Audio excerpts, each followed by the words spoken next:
Schedule caste community को पूरे देश में किसी भी जगह, किसी भी साल, किसी भी वक्त 15% आरक्षण नहीं मिला है। ये बेईमानी, चोरी, डकैती है। जितना बैकलॉग है आज तक का वो सब वापस किया जाना चाहिए। ये सुधार बिल्कुल ज़रूरी है। उसी प्रकार से शेड्यूल ट्राइब कम्युनिटी को आज तक भी किसी जगह भी, किसी साल भी, किसी समय भी 7.5% आरक्षण दिया ही नहीं गया। उनका भी बैकलॉग लाखों नौकरियों का और प्लेसेस, जगहों का है। शेड्यूल कास्ट कम्युनिटी का भी और शेड्यूल ट्राइब कम्युनिटी का। ये सुधार बिल्कुल ज़रूरी है, वो सब वापस लिया जाना चाहिए। और जिन लोगों ने ये बैकलॉग को चुराया है और ये डकैती की है, उन लोगों को पकड़ के जेल में डालना चाहिए। ये सुधार बिल्कुल ज़रूरी है। अच्छी सलाह। आधार पर नहीं होना चाहिए आरक्षण, आर्थिक आधार पर नहीं, बेसिकली आप समझिए, जो आरक्षण है ना, वो बाबा साहब ने जो रखा था ना, सबसे पहले तो बाबा साहब ने आरक्षण कभी मांगा नहीं था। उन्होंने कहा था कि जिसकी जितनी संख्या भारी उतनी उसकी हिस्सेदारी जो एडमिनिस्टर करने की जगह होती है, यानी कि पार्लियामेंट और असेंबलीज़ या लोकल बॉडीज़, उसमें होनी चाहिए। लेकिन वो हिस्सेदारी कैसे होनी चाहिए कि जिस समाज की हिस्सेदारी की बात की जा रही है, वो समाज ही अपने लीडर चुन के भेजे। कोई और रास्ते से, चोर रास्ते से, किसी पॉलिटिकल पार्टी का टिकट लेके या पॉलिटिकल पार्टी के नुमाइंदा बन के ना आए। बाबा साहब की तो ये मांग थी। अगर वो मांग होती पूरी, या वो मांग नहीं, सॉरी, उनका हक था, हम सबका हक था, संख्या भारी वाला, वो अगर बात हो जाती पूरी, तो रिजर्वेशन की तो बात ही नहीं करते। रिजर्वेशन तब कौन मांग रहा होता? ये जो आज रिजर्वेशन हटाने की बात कर रहे होते हैं। और हम लोग तो खैर ऐसा मौका नहीं आने देते, इंसाफ करते। तो पहली बात ये थी, ये रिजर्वेशन की बात जो आई थी, ये मनुवादी मानसिकता की तरफ से बाबा साहब के ऊपर आई थी बात कि हम ये तो नहीं करेंगे, गांधी जी अनशन पे बैठ जाएंगे, हम लोग पूरे देश में मार काट मचा देंगे, लेकिन जिसकी जितनी संख्या भारी उतनी उसकी हिस्सेदारी उनकी आवाज़ से नहीं आने देंगे।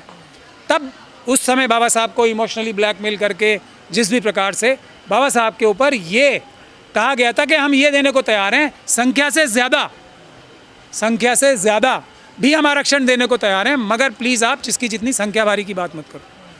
ये जो ज़बरदस्ती की बात है, अब उसमें भी चोरी करने की बात सोचने लगे और उसके भी रास्ते ढूंढने लगे कि कैसे। बाबा साहब ने तो 10 साल कहा था। ये सब जितनी भी बातें करेंगे ना, इनको झूठ बोलना होता है। ऐसा नहीं है कि इन्हें पता नहीं है कि असेंबली और पार्लियामेंट में ही 10 साल का प्रावधान था, और उस 10 साल के प्रावधान को कोई आज ऐसी एक पॉलिटिकल पार्टी मुझे बता दो जिसने किसी आंदोलन की आवश्यकता समझी हो इसको बढ़ाने के लिए। क्योंकि वहाँ तो सब ऐसे लोग आते हैं ना जो जेब के लोग होते हैं। बहुजन हमारा हक खा रहे हैं। बहुजनों का हक पहले उन्हें तो मिल जाए, जब उनका हक इतना है कि पूरा देश उनके हक से ही भरा पड़ा है। वो हक मिल जाएगा तो वो खाएंगे तो बाद में किसी की ज़रूरत नहीं पड़ेगी। पेट नहीं, पूरे सर से ऊपर तक हम लोग हक ही हक से लद जाएंगे। कमरे नहीं, हमारे घर भर जाएंगे। इतना हक तो हमारा पेंडिंग चुराया हुआ पड़ा है। हम किसी का हक खाने की बात सोच भी कैसे सकते हैं? ज़रूरत ही नहीं है ना। एक तो पहली बात ये है, हक खाने की बात तो वो करेगा जिसे ज़रूरत हो। हमारा तो हक चुराया हुआ है, हम वो हासिल करने की कोशिश कर रहे हैं सिर्फ। और उस हासिल करने में ये आंदोलन जो कर रहे हैं, इसका हमें बड़ा फ़ायदा होगा। अब तो जाग जाओ बहुजन समाज के लोगों, अब तो जाग जाओ। जो आपका पहले ही चुराया हुआ है उसमें भी डकैती मारने की कोशिश हो रही है। मैं ये कह रहा हूँ आज तक, और ये ओबीसी समाज को कौन सा मिल गया है। और मेरी एक बात हमेशा ध्यान रखना, जो भी ये लोग बोलते हैं ना कि रिजर्वेशन जो है कोई एक तरीके से कोई दे रहा है, हमें नहीं, रिजर्वेशन हम ले नहीं पा रहे जो हमारा है। ये आंदोलन होना चाहिए कि हम ले क्यों नहीं पाए अभी तक। जो प्लान बी है बाबा साहब का, जो बाबा साहब को एक तरीके से चारों तरफ से घेर के, ये तो खुद कहा गया था कि ये ले लो और भी कुछ ले लो, तो ये वो चीज़ भी हम ले नहीं पा रहे हैं, ये बात है। इसके अलावा कोई बात नहीं होनी चाहिए। डिप्टी सीएम ने मीटिंग की उन लोगों से और कहा है कि हम विचार करेंगे आपकी डिमांड पर। ईवीएम के डिप्टी सीएम, ईवीएम वालों की बात ही क्यों कर रहे हो आप?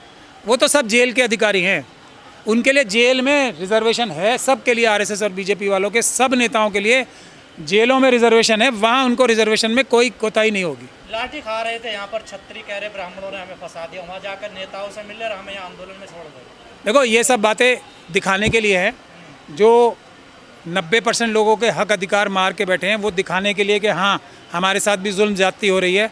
ये सिर्फ हमारे आंदोलनों को कमज़ोर करने के लिए और हमारे जो एक तरीके से जायज़ गुस्सा और नाराज़गी और नफ़रत है उसको कम करने के लिए कि देखो हमारी भी तो लाठी चल गई। ये सब बेकार की बातें हैं। एक लाठी होती है ऐसे मारने की, ऐसे, और एक लाठी होती है ऐसे मारने की कि पूरा हाथ, उंगली नहीं पूरा हाथ टूट जाए। ये दोनों लाठियों में फ़र्क है। इस बात को आप हमेशा ध्यान में रखना। और जो लोग इस बात को अच्छे से समझ ले। मैंने ये सुप्रीम कोर्ट में 2011 में बहस की थी ये बात, और उसकी वजह से हमें फ़ायदा भी हुआ था जब रिजर्वेशन इन सुपर स्पेशलिटी कोर्सेज हो रही थी। मैंने ये बोला था कि भारत अंग्रेज़ों के आने से पहले दुनिया की 1/4 जो वेल्थ थी वो भारत के पास थी। ये भारत की शक्ति है। 70 साल में आज़ादी के बाद सबके सब 90% से ज़्यादा जगह पे ये 10% लोग बैठे हैं ना, तो भारत की जो 1/4 वाली जो दुनिया की 27% या 25% GDP का हिस्सा था, हम 3% रह गई है। तो ये इनकी अच्छाई और बुराई कितने कैपेबल हैं ये इस बात का साफ साफ सबूत है। और जो लोग रह गए, जिन लोगों को हटा दिया गया इन सब कामों को करने से, वो हैं असली भारत की ताकत। जैसे ही रिजर्वेशन जिस जगह भी होती है ना अच्छी से, वहाँ पे क्वालिटी ऑफ वर्क, ईमानदारी, एफिशिएंसी, इनोवेशन यानी कि नई नई वैज्ञानिक खोज बढ़ जाती है। ये सच्चाई है। कह रहे हैं योग्य लोग होते हैं आरक्षण वाले। यही तो सबसे बड़ा झूठ बोल के हम लोगों को बेवकूफ़ बनाया जाता है। जहाँ जहाँ आरक्षण हुआ है, जो जो आरक्षित सीट पे गए हैं वही सारे उस ऑफिस का काम संभालते हैं। ये हकीकत है, सच्चाई है। इसके बारे में बहस करनी नहीं है। इस बारे में कोई बहस नहीं करेगा। ये मैंने सुप्रीम कोर्ट में बहस करके वो केस जीता था। कोई इसके पास इसका जवाब नहीं था। इस बात का लॉजिक बता दें। 90% से ज़्यादा जगह पे ये 10% लोग हैं ना, तो भारत जिसकी ताकत दुनिया का सबसे अमीर और ताकतवर देश होने की थी, आज इतना क्यों है?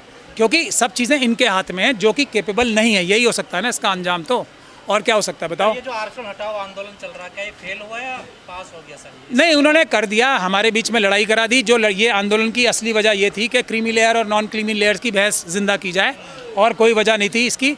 उनका EWS कौन सा छीना जा रहा है? EWS का क्या लॉजिक है बताओ मुझे आप। क्या ये इससे बड़ा क्या, इससे बड़ी बेईमानी कोई हो सकती है क्या? शेड्यूल कास्ट के लोग गरीब नहीं होते? शेड्यूल ट्राइब के लोग गरीब नहीं होते? बाकी बहुजन समाज के लोग, मुस्लिम, सिख, क्रिश्चियन, बौद्ध या OBC के लोग गरीब नहीं होते? जब गरीबी की बुनियाद पर है तो जो सबसे ज़्यादा गरीब है उसको दो ना। EWS की जांच नहीं होनी चाहिए सर उसका? उसमें कौन लोग होंगे? मैं फिर वही बात कर रहा हूँ। मैं तो कह रहा हूँ गरीब हो, गरीबों को दो ना, तो शेड्यूल कास्ट, शेड्यूल ट्राइब से ही भर जाएगा 10% पहले ही, गरीबी के क्राइटेरिया से। लेकिन जब बेईमानी ही बेईमानी का क्राइटेरिया हो, इनके पास कोई लॉजिक नहीं है। इनसे बहस करना बेकार है, इनसे बात करना बेकार है। विद्वान लोग हैं ये। विद्वान किसको कहते हैं? विद्वान की डेफिनेशन बदल गई है क्या? 56 इंच की छाती जैसे का मतलब दूसरा होता है, इसका भी मतलब वही है क्या? विद्वान मतलब जो विद्वान नहीं होते उनको कहा जाता है। पैदा हुए लोग हैं, कह रहे नहीं पैदा, ये मैं इस बारे में, देखिए इस डिबेट में मैं जाना नहीं चाहता। विद्वान अगर ये लोग हैं जो कि भारत की कैपेसिटी 1/4 की थी, दुनिया का सबसे रईस देश होने का था, उसको आज यहाँ ला के खड़ा कर दिया। हमारे देश में सड़कें नहीं बन पा रही, हमारे देश में क्या क्या क्वालिटी ऑफ, हर चीज़ की क्वालिटी आप देख लो। भ्रष्टाचार में हम टॉप पे जा रहे हैं। यही है इनकी कैपेसिटी, यही है इनकी विद्वता।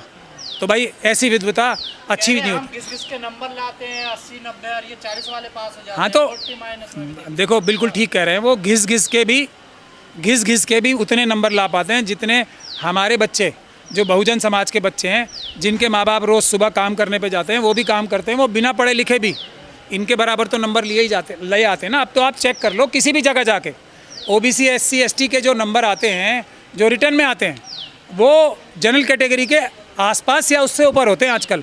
और हम लोग, बिल्कुल सही बात है, पढ़ने लिखने का टाइम कहाँ मिल पाता है? खाने की तो हमारे को परवाह नहीं, मतलब खाने के लिए तो लड़ाई होती है।